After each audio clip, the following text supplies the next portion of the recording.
Ruqayyah mace ce mai matukar kyau, amma a ɓoye tana da zuciya mai son iko da mallaka. Tun kafin aure ta zaɓi zama da wasu ƙawayenta masu ɗabi'u irin tata, wadda su koya mata yadda mace za ta iya juya namiji ya zama nata gaba ɗaya. Kalamansu suka zauna a ranta, cewa namiji bayi da wahala idan mace ta san hanyar da za ta bi ta sarrafa shi. Bata tsaya nan ba, domin a ɓoye ta fara zuwa wajen wasu malamai tana neman hanyar da za ta riƙe zuciya namijin da za ta aura. Burinta bai wuce abu ɗaya ba, ta mallake shi, ta sa ya zama nata shi kaɗai ba tare da wani ya raba su ba.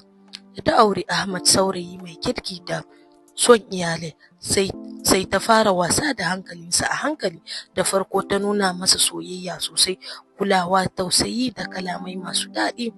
Ahmad ya kamu da son ta ba tare da tunani ba, sai dai a hankali Ruqayyah ta fara canjawa.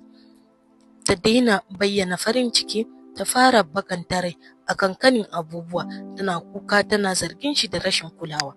Ahmad ya fara jin laifi ko da bai aikata komai ba, yana ƙoƙarin faranta mata rai a koda yaushe. Daga nan ta fara saka masa kalamai masu nauyi a zuciya, tana gaya masa cewa ita kaɗai ce ke son shi da gaskiya, sauran iyalansa kuwa suna amfani da shi ne kawai. Wannan ya fara raba shi da tunaninsa. Ahmad, wanda ya kasance mai ƙaunar iyayensa da 'yan uwansa, ya fara nisanta kansa da su ba tare da gane yadda hakan ya faru ba. A hankali Ruqayyah ta fara ɗaura masa ayyukan gida, tana umartarsa kamar yadda ake umartar yaro. Abin da bai taɓa yi ba sai ya zama yana bin ba tare da ƙorafi ba. Duk lokacin da ya yi ƙoƙarin tambaya ko ƙin wani abu, sai ta ɓata rai ko ta fashe da kuka, wanda hakan ke sa ya janye ya bi umarninta. A lokacin da iyayensa suka zo ziyara suna neman ganin ɗansu, Ruqayyah ta nuna musu rashin girmamawa a fili. Da suka fita, ta juya maganar ta zama kamar su ne suka wulakanta ta. Ahmad ya fusata, ya fara ɗaukar matarsa a matsayin wadda ake zalunta. Wannan ya sa ya fara yi wa iyayensa magana da tsauri, har ya kai ga ya yanke hulɗa da su gaba ɗaya.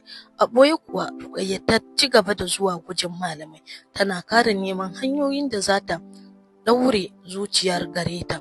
A hankali Ahmad ya zama kamar wani dabba, bayi da ra'ayi, bayi da shawara, sai abin da Ruqayyah ta faɗa. Rayuwarsa ta koma karkashin ta gaba ɗaya. Mutane suka fara lura da canji, wanda yake da mutunci da ƙarfi ya zama mai bin umarni, yana yin duk aikin gidan, yana gujewa kowa sai ita. Amma shi kansa bai gane irin halin da yake ciki ba. Shekaru suka wuce a haka, har wata rana Ruqayyah ta fara gajiya da shi. A ganinta ya rasa daraja domin bai da ƙarfi ko hali. Ta fara wulakanta shi da kalamai masu zafi, tana nuna masa cewa ba shi da amfani a gare ta, kuma ta gama da shi. A lokacin ne wani abu ya farka a zuciyar Ahmad, ya fara tuna rayuwarsa ta baya, iyayensa, mutum